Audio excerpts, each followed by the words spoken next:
வணக்கம் நேயர்களே. வெற்றி படிக்கட்டில் சந்திப்பதில் மற்றற்ற மகிழ்ச்சி. மனிதனின் ஆற்றல் என்பது அளவிடற்கரியது. அது நல்லவற்றையும் செய்யும், தீயவற்றையும் செய்யும். அணுக்குண்டை போன்றது அது. சக்தியை நாம் எப்படி பயன்படுத்துகிறோமோ அதற்கு ஏற்ப அது பயன் தரும்.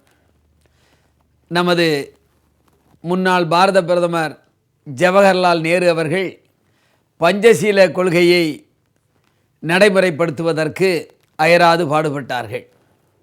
ஒரு முறை ரஷ்யாவின் அதிபராக இருந்த குருஷேவ் அவர்களை சந்தித்து பேசிக்கொண்டிருந்தார்கள். நாட்டில் சமாதானம் வேண்டும், ஒற்றுமையாக இருக்க வேண்டும் என்று பேசிக்கொண்டிருந்த நேரத்தில் குருஷேவ் அவர்கள் சொன்னார்கள், எங்கள் நாட்டில் படைபலம் மிகவும் அதிகம். எங்களிடம் இருக்கின்ற சக்தியின் மூலம் உலகத்தையே நாங்கள் ஆளுகின்ற திறமை இருக்கிறது, ஆளுகைக்கு கொண்டு வருவோம் என்று சொன்னதோடு மட்டுமல்லாமல், இப்பொழுது கூட கியூபா நாட்டை பிடிப்பதற்கு எங்கள் படைகள் சென்று கொண்டிருக்கின்றன, கியூபாவும் எங்களிடம் வந்துவிடும் என்று பெருமையாக சொல்லி கொண்டிருந்தார். நேரு நினைத்து கொண்டார், படைபலத்தை பெரிதாக வைத்திருக்கிறோம் என்பதை சாமர்த்தியமாக பேசுகிறார் என்று நினைத்து கொண்டு நேரு அவர்கள் சொன்னார்கள், குருஷேவ் அவர்களே, எங்கள் நாட்டிலும் அசோகர் என்ற ஒரு மாபெரும் சக்கரவர்த்தி ஆண்டு கொண்டிருந்தார்.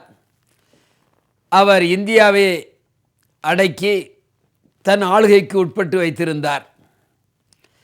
எந்த போரிலும் அவர்தான் வெற்றி பெறுவார். அசோகரிடம் வந்து சங்கமித்திரை என்ற பெயருடைய அவருடைய மகள், அப்பா, நீங்கள் லட்சக்கணக்கான உயிர்களை கொன்று நாடுகளை இடங்களை பிடித்து மகா சக்கரவர்த்தி என்ற பட்டத்தை பெற்றுவிட்டீர்கள். நான் ஒரே ஒரு கேள்வி கேட்கிறேன், லட்சக்கணக்கான உயிர்களை பறித்த உங்களால் போரில் மாண்ட ஒரு வீரனுக்கு உயிரை கொடுக்க முடியுமா என்று கேட்டார். அசோகனுக்கோ தூக்கி வாரி போட்டது. தன் மகளே இப்படி கேட்கிறார் என்று சொன்னால் மக்கள் எப்படி நினைப்பார்கள் என்று நினைத்து உடனடியாக அஹிம்சைக்கும் கொல்லாமைக்கும் மாறி நாட்டை துறந்து புத்த மதத்தில் சேர்ந்தார் என்று நேர்பெருமான் குருஷேவிடம் சொன்னார்.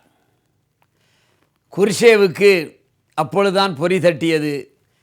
நேரு நேரடியாக நம்மிடம் சொல்லாமல் மறைமுகமாக அந்த இந்திய நாட்டில் மகா சக்கரவர்த்தியாக இருந்த அசோகனை பற்றியும் அவரது மகள் கேட்ட கேள்வியும் பற்றி தான் உணர்ந்து கொண்டு கியூபா நாட்டிற்கு படைகளை அனுப்பியவர் ஒரு கணம் சிந்தித்து அந்த படைகளை வாபஸ் வாங்க சொன்னார்.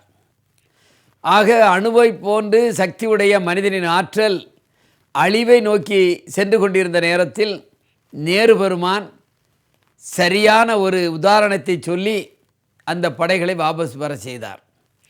எனவே வாழ்க்கையில் மனிதன் தன்னிடம் இருக்கின்ற ஆற்றலை நல்ல வகையில் பயன்படுத்தினால் இந்த நாட்டிற்கு நன்மை கிடைக்கும், நாட்டு மக்களும் சுபிட்சமாக சமாதானமாக வாழ்வார்கள்.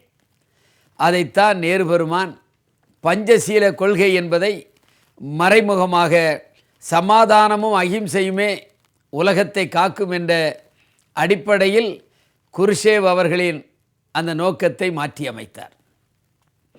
எனவே வாழ்க்கையில் மனிதன் பொறுமையாக நிதானமாக மற்றவர்கள் சொல்லுகின்ற அந்த சொல்லை உணர்ந்து நல்லதாக இருந்தால் எடுத்துக்கொள்ள வேண்டும். அதைத்தான் குருஷேவ் எடுத்துக்கொண்டார்.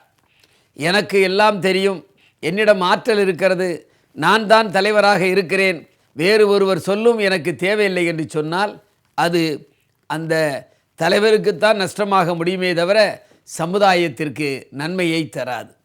எனவே அன்பும் பண்பும் கொல்லாமையும் அஹிம்சையும் தான் இந்த நாட்டை வளமாக்கும் என்று சொல்லி நாமெல்லாம் அப்படியே வாழ வேண்டும், மனித சக்தியை சரியாக பயன்படுத்த வேண்டும் என்று சொல்லி மீண்டும் உங்களை நாளை காலையிலும் மாலையிலும் சந்திக்கின்றேன். நன்றி, வணக்கம்.